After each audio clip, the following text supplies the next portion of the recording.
সমাজের মধ্যে 100টা কুরবানি হইলে 99টা কুরবানি বিশুদ্ধ হয় না, সহি হয় না। যে কুরবানি দেয় বস্তুটাকে সে নিজে জবাই করবে, এটা হলো গিয়ে কুরবানির গুরুত্বপূর্ণ। অথবা আপনার কুরবানি পশু ম্যানেজমেন্ট করতে যাইয়া, জবাই করতে যাইয়া, এটা বানাইতে যাইয়া যে মানুষগুলো এখানে শ্রম দিছে তাদেরকে আপনি পারিশ্রমিক হিসাবে যদি মাংস দেন, কুরবানি হবে না, এটা নাজায়েজ, হারাম। সমাজের মধ্যে 100টা কুরবানি হইলে 99টা কুরবানি বিশুদ্ধ হয় না, সহি হয় না। কোরবানি দেওয়ার সময় নিয়ত করে যে আমার এরকম একটা বড় গরু কিনা লাগবে, বেশি টাকা দিয়ে কিনতে হবে, যাতে আত্মীয় স্বজন যা আছে সবাই রে নিয়ে খাইতে পারে। নাউজুবিল্লাহ, তো নিয়ত শুরুতেই গলত হয়ে গেল। গুস্ত খাওয়ার নিয়ত হয়ে গেল, অমুকরে তমুকরে দেওয়ার নিয়ত হয়ে গেল। এজন্য অনেক মানুষ আছে কোটি টাকা দিয়েও ওই রকম সব পায় না। একজন মানুষ 10,000 টাকা দিয়া ছাগল কোরবানি করে যে সব পায়। কোরবানি হইল সম্পূর্ণ নিয়তের কাছে। আপনার সামর্থ্য অনুযায়ী কোরবানি দিবেন। এই বছর আপনার গরু কোরবানি দেওয়ার সামর্থ্য নাই, ছাগল দিয়া দিবেন, বকরি দিয়া দিবেন, ভেড়া দিয়া দিবেন। এরপরে আপনার যদি ওই রকম সচ্ছলতা হয়, গরু দিলেন, মহিষ দিলেন, উট দিলেন, দুম্বা দিলেন। আল্লাহ তাআলা তো ছাপাইয়া দেয় নাই ভাই। আপনি গরু কিনতে পারবেন না, এই জন্য আপনি কোরবানি বাদ দিয়া দিচ্ছেন যে না, ফুলারে দিতে পারবো না, মেয়েরে দিতে পারবো না, অমুকরে দিতে পারবো না, তমুকরে দিতে পারবো না। এই অল্প টাকায় কম টাকায় কোরবানি দিয়া লাভ নাই, দেয় না। অথচ তার উপর এটা ওয়াজিব বিধান, গুনাহ হইতেছে। এজন্য সহিহ নিয়তে যার যে সামর্থ্য আছে সামর্থ্য অনুযায়ী কোরবানি দিবেন। আরেকটা হলো গরু বা যেইটাই যে কোরবানি দেয় বস্তুটাকে সে নিজে জবাই করবে, এটা হলো গিয়ে কোরবানির গুরুত্বপূর্ণ আমল। যার উপর কোরবানি দেওয়া অপরিহার্য ওয়াজিব, সে নিজে কোরবানি দিবে, নিজ হাতে পশুকে জবাই করবে, এটা হলো বেশি সব। আমগর সমাজে কুসংস্কার হইল, মানুষেরা মনে করে যে মসজিদের মোল্লায় এটা জবাই করা লাগবে। মসজিদের মোল্লার দায়িত্ব, মোল্লার কেল্লা জবাই করবে আর কল্লা নিয়ে যাবে। নাউজুবিল্লাহ, এটা একটা রুসমে রওয়াজি কুসংস্কার, বেদাত। কিছু মোল্লাও আছে যে তারা রান আর কল্লা পাওয়ার আশায় এগুলা ক্লিয়ার করে না সমাজের মাঝে। আপনার বস্তু, আপনার পশু আপনি নিজে জবাই করবেন, এটা হলো কি সুন্নাহ। বিসমিল্লাহ আল্লাহু আকবার বইলা আপনি নিজে জবাই করবেন। যে আমার কথাই বলেন, 2টা-3টা পশু কোরবানির লেগে আমার এখানে আপনার রাইখা দেন। কি ভাই, আমার কি বাড়িঘর নাই, আমার কি ঈদ সান নাই, আমার কি বাড়িতে যাওয়ার মন চায় না? 2টা-3টা পশু, তোমার পশু তুমি জমা করবা, এটা তোমার লাগে বেশি সওয়াব। আমার এই কোরবানি দেওয়ার লাগে রাইখা দেন আপনারা।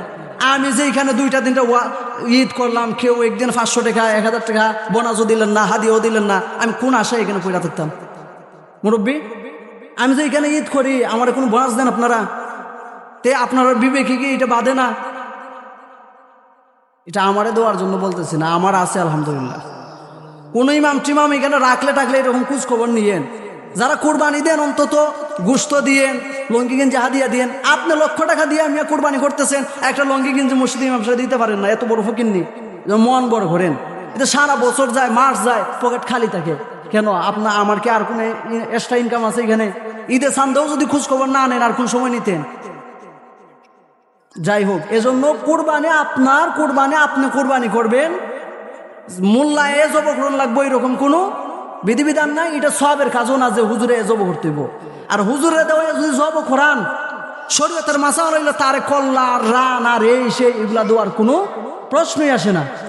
আপনার যদি ইচ্ছা হয় তাকে লক্ষ টাকা হাদিয়া দিয়ে দিন, অথবা আপনার কোরবানি পশু ম্যানেজমেন্ট করতে যাইয়া, জবাই করতে যাইয়া, এটা বানাইতে যাইয়া যে মানুষগুলো এখানে শ্রম দিছে তাদেরকে আপনি পারিশ্রমিক হিসাবে যদি মাংস দেন, কোরবানি হবে না, এটা নাজায়েজ, হারাম। আপনি পারিশ্রমিক দিবেন টাকা দিয়া। ভাই বুঝতেছেন কথাগুলা?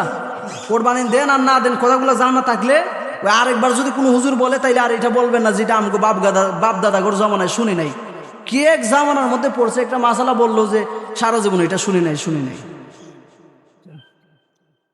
তাহলে গেল একটা কোরবানির বস্তু নিজে জবাই করা বেশি সওয়াব।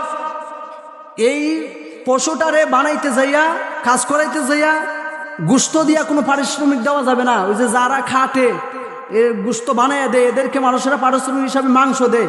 আর কিছু মানুষও আছে মাংসের আশায় যাইয়া গরু খাটে, না, তাদেরকে মাংস ওই আপনি এতিম মিসকিন গরিবদেরকে যে অংশ থেকে দিবেন ওই অংশ থেকে সমানভাবে তাদেরকে দিবেন, পারিশ্রমিক হিসাবে তাদেরকে আলাদা টাকা পয়সা দিবেন। গেল একটা। এরপরে হইল কুরবানির বস্তুকে যৎসামান্য সুন্দর দুষ্ত্রুটি মুক্ত দেওয়ার চেষ্টা করবেন, একটু ভালো মানের পশু দেওয়ার চেষ্টা করবেন। এই বস্তুকে জবাই করার পর মাংসের যে বিধান এটা হইল